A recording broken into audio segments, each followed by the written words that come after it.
अस्सलामुअलैकुम एवरीवन, उम्मीद है कि आप सब लोग खैरियत से होंगे। सर आज हम एक एनपीओ का कॉम्प्रिहेंसिव ऐसा सवाल कर लेते हैं जो तकरीबन आपके कॉन्सेप्ट को रिवाइज करा देगा इंक्लूसिव ऑफ योर डेफिल मेथड।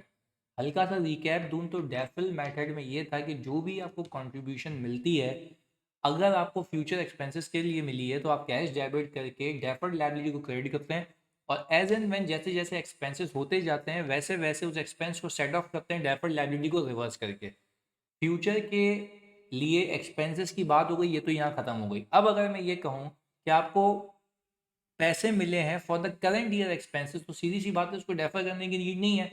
जो पैसे मिले हैं उसको सीधा सीधा इनकम एंड एक्सपेंडिचर में लेके जाओ, कहानी खत्म हो गई, क्योंकि there is nothing to deferred. तीसरी चीज़, अगर आपको पैसे मिलते हैं, सही है, और वो आपको मिलते हैं किसी एसेट की मद में, तो आप क्या करते हैं, आज पैसे डेबिट करके डेफर्ड लायबिलिटी को क्रेडिट करते हैं and you have to wait for the time कि वो एसेट डेप्रिशिएट होना शुरू हो। जैसे वो एसेट डेप्रिशिएट होना शुरू होता है तो आप उसको भी स्ट्रेट लाइन पे अमोटाइज करके over the period income and expenditure में फेंकते हैं ताकि उसका इम्पैक्ट निल होता रहे। और अगर नॉन डेप्रिशिएबल एसेट के लिए आपको पैसे मिले हैं तो खुदा इस बात को याद रखना कि वो जो आपको पैसे मिले हैं वो कभी भी मतलब अमोटाइज नहीं हो पाएंगे। क्यों? क्योंकि वो नॉन डेप्रिशिएबल एसेट है, तो आप सीधे सीधे उसको जनरल फंड में ले जाते हैं अनरिस्ट्रिक्टेड के नाम पे, उसको पीएनएल से रूट नहीं करवाते। ये भी बात याद रखिएगा, ये भी मैंने आपको सिखाया हुआ है। एक इसके बाद की चीज़, फिर हमने कहा था सर एक एक फंड होता है इंडोमेंट फंड। इंडोमेंट फंड का मतलब ये होता है कि भाई आप उसका प्रिंसिपल अमाउंट यूज़ नहीं कर सकते, आप उसका प्रिंसिपल अमाउंट यूज़ नहीं कर सकते, आप उसको प्रिजर्व करते हैं, उसके ऊपर इनकम आने वाली यूज़ हो सकती है और उसकी इनकम डायरेक्टली उसकी इक्विटी में जाती है, इनकम एंड एक्सपेंडिचर से रूट नहीं होती। ये बेसिक रिवीजन था आपका। अब इस सवाल में मैंने कोशिश ये की है कि आप पहचान पाएँ कि कौन सा फंड कैसा है, कैसे मूवमेंट होगी, कैसे अकाउंटिंग होगी। आए तो बिस्मिल्लाह करते हैं। सर यहाँ पे आपको ओपनिंग बैलेंसेस दिए हुए हैं एसेट और लायबिलिटीज़ के ऑन जनवरी 1 2022 के, सही है जी। और नीचे लिख के देता है details about the funds are as follow. मैं फिर रिपीट कर रहा हूँ, ये ओपनिंग बैलेंसेस दिए हुए हैं और रिक्वायरमेंट क्या है कि आपको statement of income and expenditure बनाना है 2022 का ईयर एंड का, और स्टेटमेंट ऑफ फाइनेंशियल पोजीशन यानी बैलेंस शीट और इनकम एंड एक्सपेंडिचर दोनों बनाने हैं आपने। तो फोकस होकर देखिएगा, ये कॉम्प्रिहेंसिव सवाल है ताकि आपकी सारी चीजें रिवाइज हो जाएं। सबसे पहले वो क्या कह रहा है कि some funds amounting to rupees 1.5 million were received on July 1 2020। अभी क्या चल रहा है 2022, मिले कब थे? July 1 2020 को। यानी अगर 22 को कटा दूं, 21 को कटा दूं और 6 महीने और पीछे चला जाऊं तो सर कुल मिला के मैं ये कह सकता हूं कि ये जो बात हो रही है ये हो रही है 2.5 साल पहले की।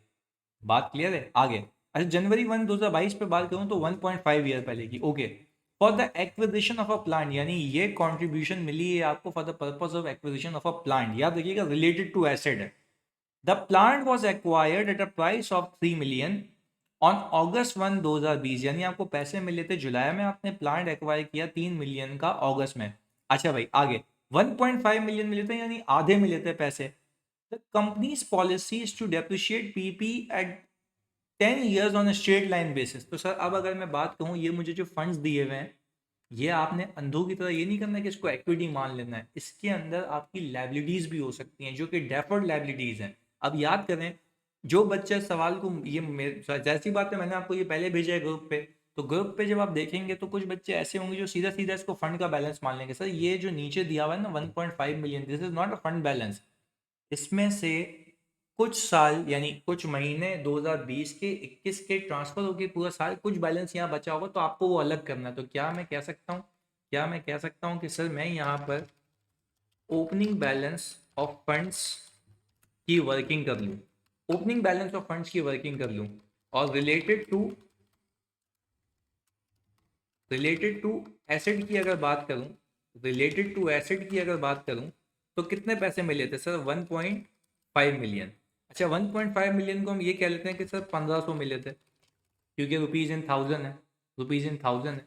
क्या मैं कह सकता हूँ कि 2020 में इनकम एंड एक्सपेंडिचर में जो ट्रांसफ़र हुआ होगा वो हुआ होगा इसका 10 डिवाइडेड बाय, अगर अगस्त में हुआ है, मैं यहाँ पे देख लेता हूँ। सर अगर ये अगस्त में कैपिटलाइज हुआ है तो अगस्त सितंबर अक्टूबर नवंबर दिसंबर 5 महीने। तो हमने कहा कि सर 5 महीने इनकम एंड एक्सपेंडिचर में उस साल ट्रांसफ़र हो गए होंगे, उस साल ट्रांसफ़र हो गए होंगे। सही है जी, ये बच गया बैलेंस आपके पास। अच्छा, फिर मैंने कहा कि सर आ जाए यहाँ पर, हमने कहा सर 21 में इनकम एंड एक्सपेंडिचर में कितने ट्रांसफर हुए होंगे सर? इसका 10, क्योंकि अब तो पूरा साल डेप्रिशिएट होगा, तो वो एसेट तो डेप्रिशिएट हुआ होगा, मुझे इसको ट्रांसफर करना है। तो क्या मैं कह सकता हूँ बच्चों, क्या मैं कह सकता हूँ बच्चों कि मेरे पास 2000 2021 के एंड पे ये बैलेंस बचा हुआ होगा, तो मेरे फंड्स के अंदर ये डेफर्ड लायबिलिटी का बैलेंस मौजूद होगा रिलेटेड टू एसेट। एक तो ये बात हो गई, सही है जी। ये बड़ा ट्रिकी क्वेश्चन है, इसको हल्का नहीं लेना, तो आपने इसको ये मतलब सुकून से तामुल से करना है। आगे तो बोले some funds amounting to ₹2 million were received on January 1, 2020, ये भी 2020 की बात है।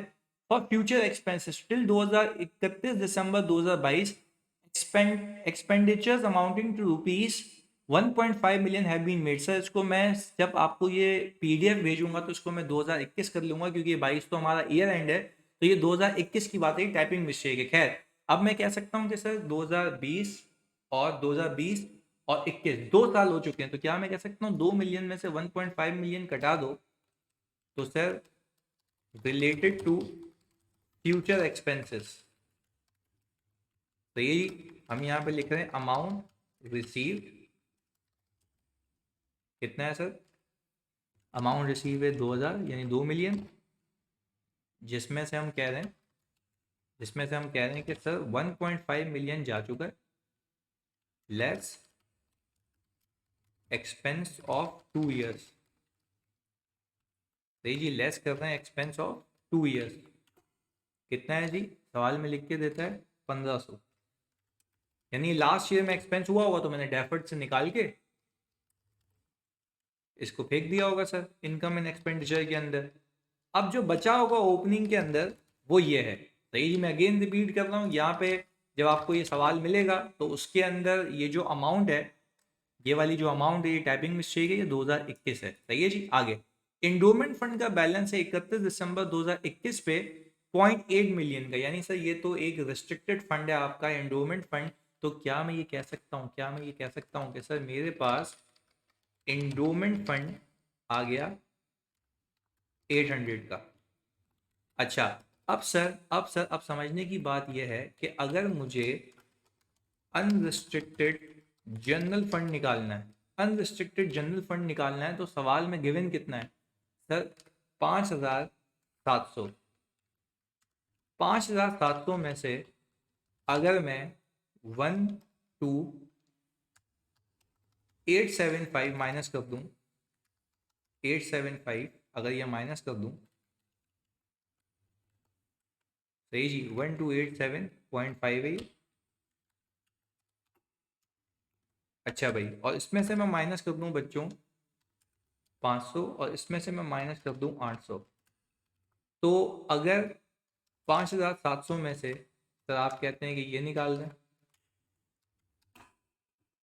ये निकाल दें सर, ये निकाल दें और ये निकाल दें, क्योंकि ये बचे हुए थे ना, तो ये आ गया मेरा अनरिस्ट्रिक्टेड फंड। यानी सर अभी तो आपने ओपनिंग की वर्किंग की है, कहानी तो अभी बाकी है। तो खैर अब मुझे ये पता है कि मेरे ओपनिंग में ये फंड्स मौजूद थे, इसका ब्रेकअप बना लिया मैंने। चलिए जी आगे।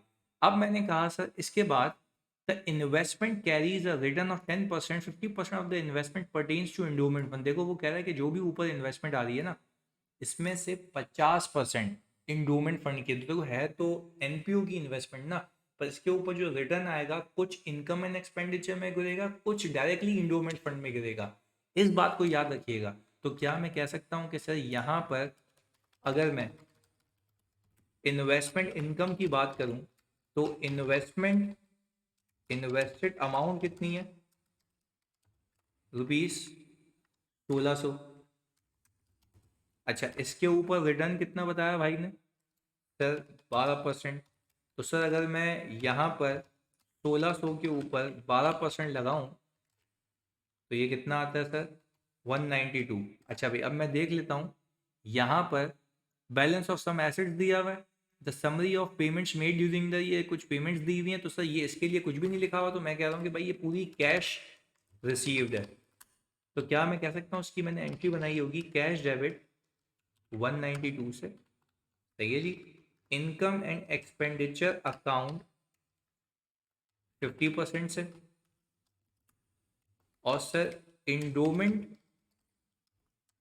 फंड डायरेक्टली क्रेडिट हुआ होगा, डायरेक्टली क्रेडिट हुआ होगा विदाउट किसी मसले के इसके 50% से।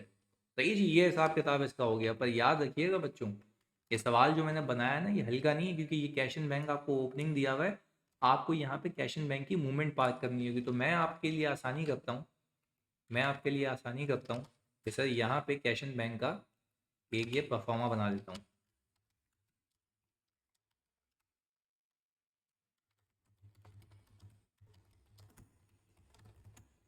कैश एंड बैंक बैलेंस, सही है जी। तो हमने कहा कि सर यहाँ पर ये आ गया, तो सर ओपनिंग बैलेंस आपको दिया हुआ है कितना, 1150 का। ओके, आपने कहा कि सर आपका इंटरेस्ट रिसीव्ड, ये आ गया। कैश का डेबिट भी पार्क करते तो ये इनकम एंड एक्सपेंडिचर में चला जाएगा, ये एंडोमेंट में चला जाएगा, बैलेंस शीट टैली रहेगी। आगे देखते हैं। अब वो कह रहा है कि summary of payments made during the year, देखो फिक्स एसेट कह रहा है, अगस्त को परचेज किया है 2500 का, इस बात को याद रखिएगा। तो सर अगर मैं देखूं कि ये फिक्स एसेट जो है, ये पीपीई का अकाउंट बनाते हैं ताकि बैलेंस शीट में भी लेके जा सकें। सही है जी, हमने कहा sir fix asset dash PP, opening balance बता दें सर कितना आ रहा है। सर ओपनिंग बैलेंस मेरे पास आ रहा है पीपी का 4450। सही है जी। और अगर मैं एडिशन देखूं जो अगस्त 1 को हुई है, सही जी, अगस्त 1 को हुई है, तो मैं यहाँ कह सकता हूँ, यहाँ पे फोकस कीजिएगा कि सर ये 2500 की आ रही है। अच्छा, इसमें एडिशन तो है पर अल्लाह का शुक्र है कोई डिस्पोजल के रिलेटेड इन्फॉर्मेशन नहीं है, बट हाँ यहाँ पे कह रहा है, प्लीज़ सुनिएगा, contribution receive during the year amounted rupees 6 million, यानी इस साल भी कुछ पैसे मिले हैं, इस साल भी कुछ पैसे मिले हैं। और परचेज ऑफ फिक्स एसेट, यानी हम कह सकता हूँ कि ये जो एसेट मैंने परचेज किया है इसके लिए 1000 रुपये मुझे और मिले हैं। तो क्या मैं कह सकता हूँ कि इसकी एंट्री ये बनी होगी, इसकी एंट्री ये बनी होगी, एक तो पीपी डेबिट हुआ होगा 2500 से, और कैश क्रेडिट हुआ होगा 2500 से। सही है, ये तो हो गया डन। ये पीपी के अकाउंट में डाल दिया, आप यहाँ पे कैश डालते हैं। सही जी, पीपी के परचेज है, क्योंकि आप ही वो शख्स हैं जो डेबिट क्रेडिट मैच करके चलेंगे। ये रहा, ये आ गया। अच्छा, फिर आपने कंट्रीब्यूशन रिसीव की है, कैश डेबिट और deferred liability, deferred contribution due to PP, कितना है भाई सर, 1000 आपको मिले, 1000 आपको मिले, ये आ गया जी। अच्छा, हम साथ साथ वर्किंग करते हैं, क्योंकि देखो मेरी तो ऑब्वियसली मैंने सवाल बनाया तो एक ग्रिप के हिसाब से लेके चल रहा हूँ, आप लोगों ने उसको सुकून से करना है ताकि एक एक बैलेंस मैच हो पाए। अच्छा, क्या मैं कह सकता हूँ कि सर अब मेरे पास जो ऊपर ओपनिंग बैलेंस था डेफर्ड का पीपी का, तो डेफर्ड कंट्रीब्यूशन वर्किंग, क्या मैं कह सकता हूँ opening balance related to PP कितना था। सर पिछले सालों का ओपनिंग बैलेंस रिलेटेड पीपी ये था। सही है जी, इसकी लाइफ 10 सालों पे अमोटाइज हुई थी, ये बात याद रखिएगा। मैंने कहा सर इसके अंदर मैंने ऐड कर दिया ये 1000। सही है जी, इसमें से मैं लेस कर दूंगा depreciation, transfer due to depreciation, transfer due to depreciation.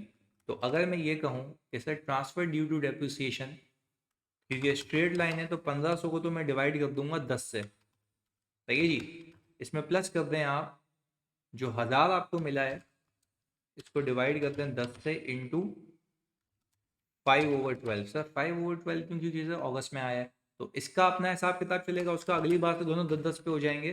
तो हमने यहाँ पर इसको डिवाइड किया 10 से। सही है जी, और इसको हमने क्लोज किया और हम इसको नीचे ले गए। हमने कहा सर इसमें प्लस कर दें आप, ये कहाँ प्लस हो गया भाई, हमने कहा सर इसमें प्लस कर दें आप ये 2500, बल्कि सॉरी 1000, और इसको डिवाइड कर दें 10 से, इंटू 5/12। तो ये आपका आ गया वो अमाउंट जो आप ऑल टुगेदर सर ट्रांसफ़र करेंगे इनकम एंड एक्सपेंडिचर के अंदर, सही है जी। और डेफर्ड का बैलेंस आपका बच जाएगा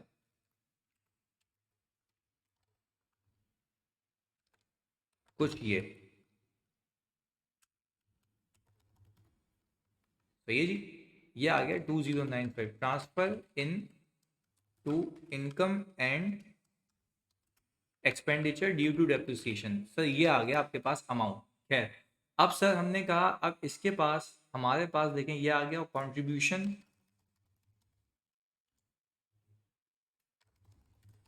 रिलेटेड पीपी, सही जी। कंट्रीब्यूशन रिलेटेड टू पीपी आपने कहा सर 1000 आ गया था, तो उसकी पहले डेफर्ड लायबिलिटी में क्रेडिट हुई, कैश डेबिट हुआ, और फिर डेफर्ड लायबिलिटी डेबिट हो गया, इनकम एंड एक्सपेंडिचर क्रेडिट हो गया, ये पूरी मूवमेंट लेके चल रहे हैं।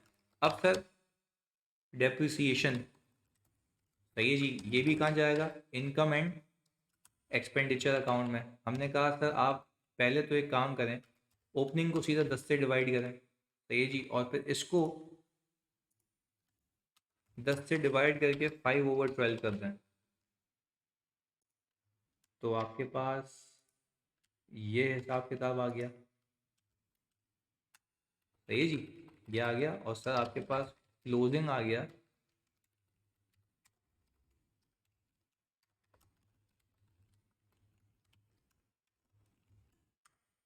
ये, सही है जी। ये आ गया 6400 का, ये सीधा सीधा कहाँ चला जाएगा सर बैलेंस शीट में।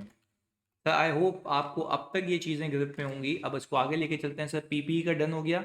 अब सर इन्वेस्टमेंट भी हो गया, पीपी भी हो गया। देखें याद रखिएगा कैश एंड बैंक को आपने ट्रेस करना है साथ साथ। जो ओपनिंग था पीपी के नाम पे गया, इंटरेस्ट रिसीव हुआ, कंट्रीब्यूशन रिलेटेड टू पीपी आया। मैं सारी मूवमेंट्स कॉल टुगेदर पास कर रहा हूँ क्योंकि मुझे ये अकाउंटिंग एंट्रीज करनी है, सही है जी। ये इसमें ग्रिप होनी चाहिए। अच्छा खैर आगे, अब मैंने कहा कि सर मुझे यहाँ पर अगर मैं पेमेंट्स की बात करूँ तो एनुअल इंश्योरेंस पेमेंट की है मैंने, सही है जी, जो कि वैलिड है अगले साल के अगस्त तक। तो इस साल मतलब इसमें 4 महीने एक्सपेंस आउट हो गए होंगे। और हम ओपनिंग देखते हैं, क्या कोई मेरे पास याद है, देखो मेरे पास ये ओपनिंग मैंने डील कर लिया 4450 मैंने डील कर लिया। और मैं अमाउंट देख लूँ, क्या मैंने 4450 लिया, यस, और मैंने कैश में 1150 लिया। अच्छा खैर प्रीपेड इंश्योरेंस, मैं इसको यहाँ से उठाता हूँ और मैंने कहा sir let's work on it. मैंने कहा सर प्रीपेड इंश्योरेंस, मैंने कहा सर प्रीपेड इंश्योरेंस का जानी ओपनिंग कितना आ रहा है, तो ये आ गया 280। अच्छा अब अगर जो मैंने कैश पेमेंट की है, सही है जी, तो उससे एंट्री क्या बनी होगी, प्रीपेड डेबिट और कैश क्रेडिट। तो सर प्रीपेड जो मेरा डेबिट हुआ है, प्रीपेड जो मेरा डेबिट हुआ है वो 450 से हुआ है, सही जी, ये रुपीज़ इन थाउजेंड है। और अगर मैं सिर्फ क्लोजिंग रखूँ तो इसको divide by 12 multiply by 4 multiply by 8, sorry, ये बैलेंस शीट में आ जाएगा। और सर मेरे पास ये इंश्योरेंस एक्सपेंस आ जाएगा, this plus this minus this. Sir ये चला जाएगा मेरे पास इनकम एंड एक्सपेंडिचर में। बट सर आपको एक चीज़ यहाँ पे डालनी पड़ेगी। सर ये आ गया आपके पास इंश्योरेंस पेमेंट, सही है जी, और इंश्योरेंस पेमेंट मैंने यहाँ पे डाल दी, ये रही, सही जी। मैपिंग करके चलनी है आपने और कोई भी चीज़ नहीं है इसके अंदर, बिल्कुल सुकून से। अब हमने कहा कि सर यहाँ पर हमारे पास पेमेंट टू क्रेडिटर्स आ रहा है, पेमेंट टू क्रेडिटर्स आ रहा है। अच्छा भाई, मैंने कहा इन्वेस्टमेंट हो गई, ये हो गया, ये सारी चीज़ें मैं कर चुका हूँ बच्चों, ये सारी चीज़ें कर चुका हूँ। अब ये देखें ट्रेड क्रेडिटर्स आ रहा है 500 का, ऐसा ही है। अच्छा भाई, अब मैंने कहा कि सर जब ये ट्रेड क्रेडिटर्स आ रहा है मेरे पास, तो हम यहाँ पे कैंटीन का अकाउंट बनाना पड़ेगा हमें। तो मैंने कहा जब मैं यहाँ पर आया तो सर यहाँ पर मैंने लिखा ट्रेड क्रेडिटर्स, सही है जी। यहाँ पे आ जाएगा मेरे पास ओपनिंग बैलेंस लाइबिलिटी का, और सर यहाँ पे मेरे पास आ जाएगा क्लोजिंग बैलेंस। अच्छा अगर क्लोजिंग बैलेंस देखूँ सवाल में क्रेडिटर्स का तो 620 है, ओपनिंग बैलेंस देखूँ क्रेडिटर्स का तो 500 है। अच्छा भाई पेमेंट कितनी की है, कैश पेड, ये सवाल में दिया हुआ है हमें। सर कैश पेड हुई है सप्लायर को 350, तो आपको मिल जाएगी यहाँ से परचेजेस। तो आपने कहा सर ये इन दोनों को ऐड किया, इन दोनों को माइनस किया, तो परचेजेस हमने निकाल ली बैलेंसिंग फिगर।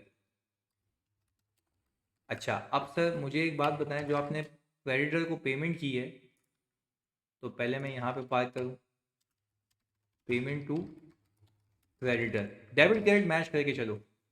लायबिलिटी डेबिट हुई, बैंक क्रेडिट हुआ, ये रहा 350, लेट मी सी 350 ही, ये रहा जी। अब सर मैंने, मुझे पता है ये परचेजेस मेरे कहाँ काम आएगी, सर ये मेरे आएगी इन्वेंट्री के अकाउंट में काम। मैं यहाँ पर आ गया और सर मैंने कहा मैं बना रहा हूँ इन्वेंट्री का अकाउंट। तो ओपनिंग, सर बैलेंस शीट क्यों दी हुई है, इसलिए तो दी हुई है, ओपनिंग स्टॉक आ रहा है 650 का, 650 का। सर परचेजेज आपने निकाल ली,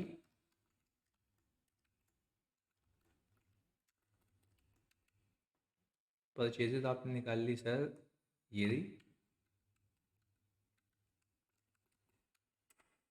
470 की, सही है जी। अब क्लोजिंग, अब क्लोजिंग देखना है सर, क्लोजिंग हमें स्टॉक का बताया हुआ है 400 का।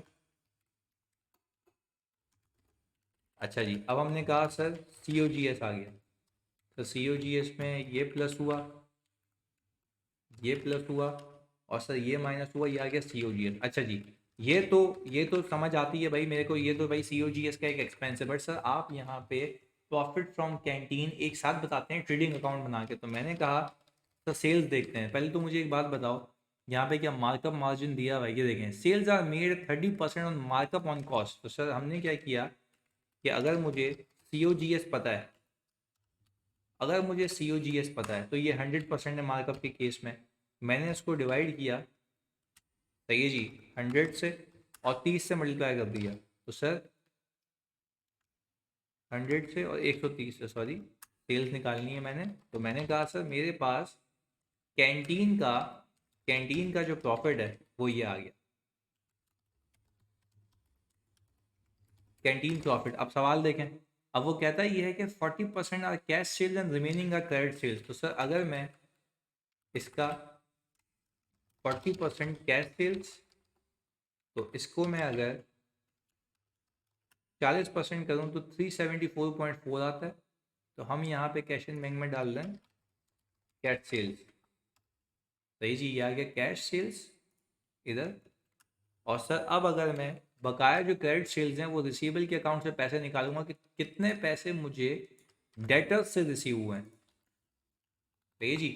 तो मैंने कहा सर ये आ गया रिसीवेबल्स। अच्छा जी बच्चों, मुझे जल्दी से बता दो भाई, ये हमारे पास रिसीवेबल आ रहा है 300 का, होपफुली मैंने कोई अमाउंट गलत नहीं ली हो, और मेरे पास यहाँ पे आ रहा है 620, ऐसा ही है भाई। अच्छा खैर, अब मैंने इन्वेंट्री की भी 650 और 400 है, ये 400 है, और ओपनिंग है 650 स्टॉक का, सही है जी। अब यहाँ पे रिसीवेबल का 300 ओपनिंग है, 300 ओपनिंग है और 250 क्लोजिंग है, 300 ओपनिंग है और 250 क्लोजिंग है, सही है जी। अगेन चेक कर लेते हैं, 250 क्लोजिंग है और 300 ओपनिंग है, सही है जी। अच्छा भाई, अब हमने कहा कि सेल्स हुई है क्रेडिट, तो 40% अगर कैश है, तो बाकी 60% क्या है, उसकी एंट्री बनी होगी account receivable debit sales credit, और सर कैश रिसीव्ड ये आ गया, ऐसे ही कैश रिसीव्ड ये आ गया, तो हमने इन दोनों को प्लस किया, इसको माइनस किया, तो हम कह सकते हैं कि यहाँ पर कैश रिसीव्ड फ्रॉम डेटर्स ये आ गया सर, कैश रिसीव्ड, सही है जी। मैं खाली अमाउंट्स मैच कर लूँ एक बार, ट्रेड क्रेडिटर की 500 और 620 है, ये आ गया सर 500 और 620 है, स्टॉक की हमारे पास आ गई 650 और 400, और 650 और 400, ताकि कोई गलती नहीं हो, ओके, और 300 और 250, सर ये 250 आ गया और 300 आ गया। अच्छा बाकी पेमेंट्स देख लेते हैं, वो कह रहा है इंटरेस्ट पेड, इंटरेस्ट पेड आपके पास आ रहा है, पेमेंट टू क्रेडिटर तक हो चुका है, सही है जी। अब आ रहा है इंटरेस्ट पेड आपके पास बच्चों, तो क्या हम ये कह सकते हैं, क्या हम ये कह सकते हैं कि सर यहाँ पर यहाँ पर हमारे पास क्या ऊपर इंटरेस्ट अक्रूड का अकाउंट है सर। देखें अगर मैं ये देखूँ तो ये तो सारे पार हो चुके हैं, इन्वेस्टमेंट्स में कोई चेंज नहीं है, लोन में भी कोई चेंज नहीं है। अब इंटरेस्ट पेड जो आ रहा है मेरे पास ये मेरा, क्योंकि अक्रूवल नहीं है तो ये सीधा सीधा एक्सपेंस है, ये सीधा सीधा मैं पीएल में पार करूँगा, बट इंटरेस्ट की पेमेंट यहाँ पार जरूर करूँगा।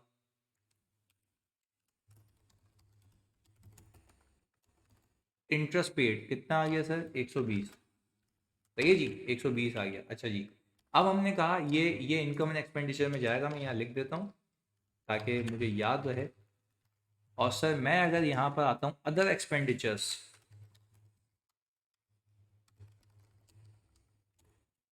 सही है जी, अदर एक्सपेंडिचर्स की पेमेंट हो रही है और मैं यहाँ पे देखूँ अक्रूड अदर एक्सपेंडिचर है, तो सर मतलब ये ओपनिंग लाइबिलिटी आ रही है।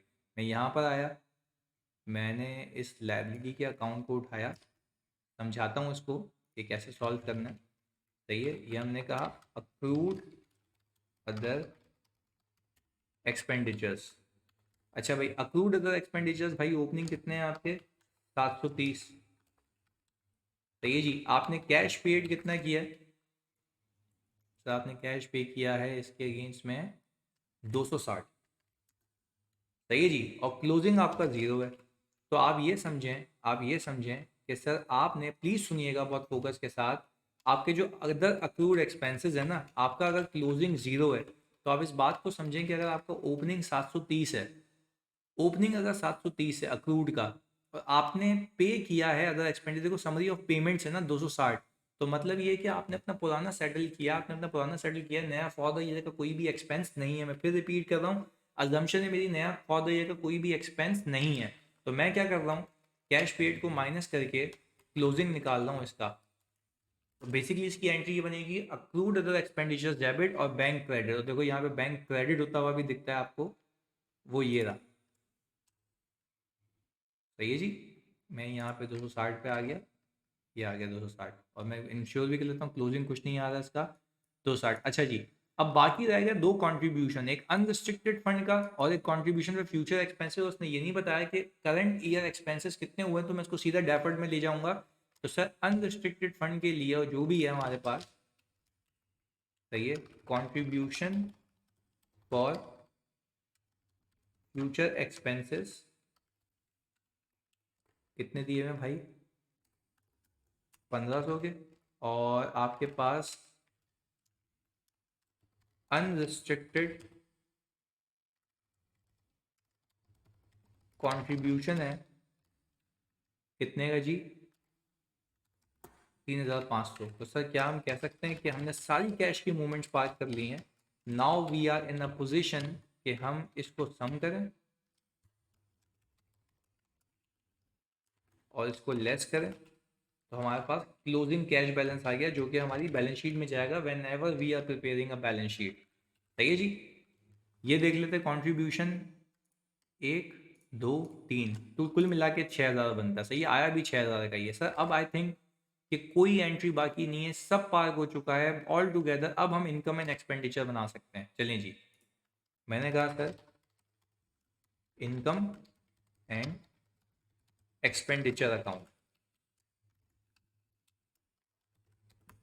इनकम, सबसे पहले सर कैंटीन इनकम आ जाए। सर कैंटीन इनकम अगर मैंने रखूं तो मेरे पास ये रही कैंटीन प्रॉफिट, ये बात क्लियर है। अच्छा भाई, इसके बाद मैंने कहा कि सर कैंटीन इनकम के बाद unrestricted contribution for the year. हाँ भाई, कंट्रीब्यूशन फॉर द ईयर कितना है sir, contribution for the year आ गया ये। इनकम एंड एक्सपेंडिचर में जाएगा सर, बाकी भी तो आया भाई, बाकी आपका डेफर्ड में जाएगा ना। अच्छा, और डेफर्ड कंट्रीब्यूशन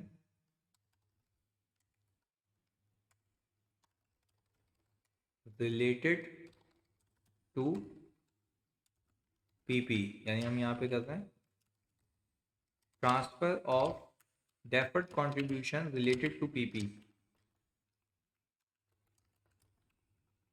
सही है जी, ये हमने कहा रिलेटेड टू पीपी। तो हमने यहाँ पे देखो वर्किंग बनाई हुई है बच्चों, कोई हवाओं में बात नहीं है ये, हमने यहाँ पर वर्किंग बनाई हुई है और इनकम एंड एक्सपेंडिचर में देखो ये ट्रांसफ़र हुआ है। सही जी, ये रहा। अच्छा भाई, अब आई थिंक कि अगर मैं इनकम की बात करूं तो मेरे पास एक इंटरेस्ट इनकम भी है, इंटरेस्ट इनकम भी है जो मैंने निकाली थी, ये जो यहाँ आएगी। सही है जी। अच्छा भाई, इंटरेस्ट इनकम इन्वेस्टमेंट इनकम पे आई थी, और मैं इसको अगर टोटल करूं तो मेरे पास इस एनपीओ के टोटल इनकम आ गई। अब सर मैं यहाँ पे आ गया एक्सपेंडिचर्स के ऊपर। मैंने कहा सर सबसे पहले डाल दें डेप्रिसिएशन एक्सपेंस। अच्छा जी, डेप्रिसिएशन एक्सपेंस अगर मैं देखूं तो सर मेरे पास आ रहा है ये रहा। सही जी, इसके रिलेटेड जो ट्रांसफर होना था वो ये रहा। सही जी, इसको नेट कर देगा वो खुद ही। और सर यहाँ पर मेरे पास आ गया इंटरेस्ट एक्सपेंस। अच्छा भाई, पहले तो इंश्योरेंस एक्सपेंस कर लेते हैं। इंश्योरेंस एक्सपेंस, अच्छा जी, ये आ गया, ये हमने निकाला था। अच्छा सर, इस सवाल में अगर देखें, इस सवाल में अगर देखें तो क्या कोई और मेरे पास एक्सपेंसेस हैं पेमेंट्स के नाम पे? सर इंटरेस्ट पेड जो आ रहा है, मैंने आपको कहा था देखें ये सीधा सीधा एक्सपेंस होगा। तो हम यहाँ पर आए और हमने कहा कि सर इंटरेस्ट एक्सपेंस आ गया सीधा सीधा, वो आपने कैश एंड बैंक से उठाना, ये रहा। अच्छा जी, तो सर वो सी ओ जी एस का एक्सपेंस भाई वो कैंटीन के प्रॉफिट में नेट हो गया ना, आपको उसकी पंचायत नहीं करनी है, वो कैंटीन के प्रॉफिट में नेट हो गया है।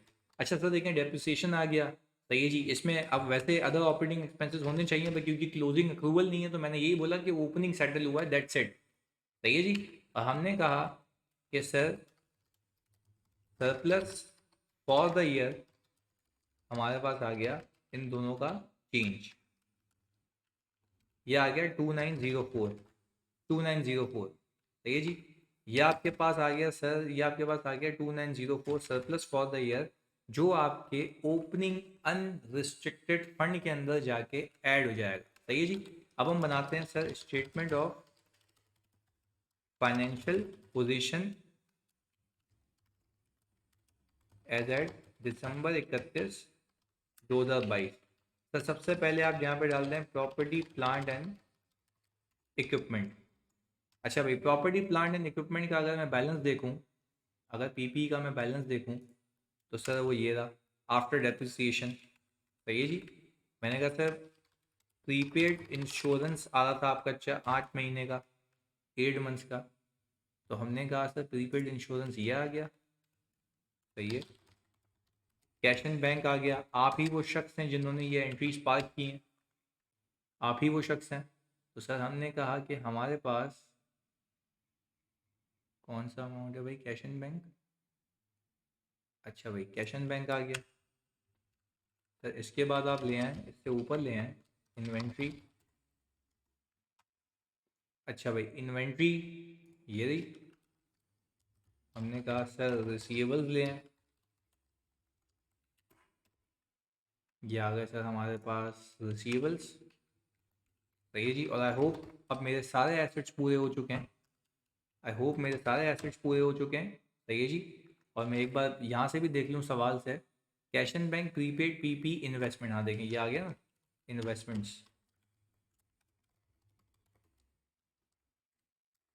अच्छा भाई, इन्वेस्टमेंट्स आ गए आपके पास 1600, क्योंकि ये तो अनचेंज है ना, तो ये भी तो रहेंगी ना, इसी पे तो आप कमा रहे थे। ये इन्वेस्टमेंट्स भी आ जाएंगे आपके पास, यानी सर 1 2 3 4 5 6 ये आ गया, 1 2 3 4 5 छः के छः एसेट है, कोई नया एसेट जनरेट नहीं हुआ, सीधा सीधा आ गए। अब हम आ गए सर फंड्स एंड लाइबिलिटीज। सही है जी। हमने कहा सर अनरिस्ट्रिक्टेड फंड। अच्छा भाई, अनरिस्ट्रिक्टेड फंड का बच्चों अब आपको मैं क्या बताऊं कि ओपनिंग बैलेंस आप लोगों ने निकाला था। अनरिस्ट्रिक्टेड जनरल फंड 3112.50 यही था, 3112.50 यही आप लोगों ने निकाला था, यही आप लोगों ने निकाला था। इसके अंदर मैं ऐड कर दूं 2904.5, 2904.50, सही है जी।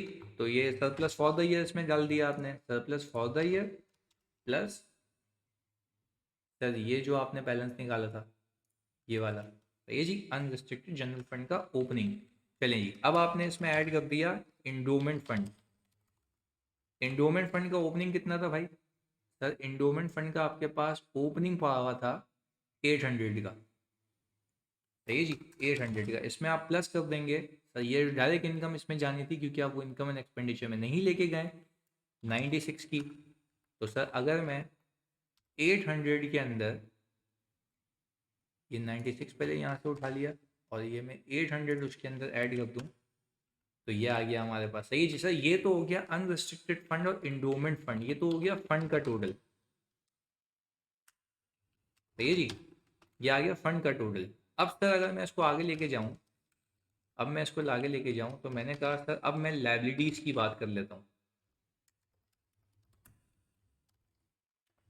सही है जी। अच्छा मैं नॉन करंट करंट में नहीं कर रहा, आप वैसे ही कीजिएगा जैसे नॉन करंट में, करंट करंट में। तो मैंने कहा कि सर मेरे पास अभी deferred liabilities, deferred contribution related to PP. सही जी, उस पर भी कोई मसला नहीं है सर, हमने निकाला हुआ है deferred contribution related to PP. वो ये रहा, ट्रांसफ़र होने के बाद ओपनिंग इतना था, एडिशन इतना हुआ, ट्रांसफ़र इतना हुआ, पुराना नया मिला के ये आ गया। हमने कहा deferred contribution relating to expenses.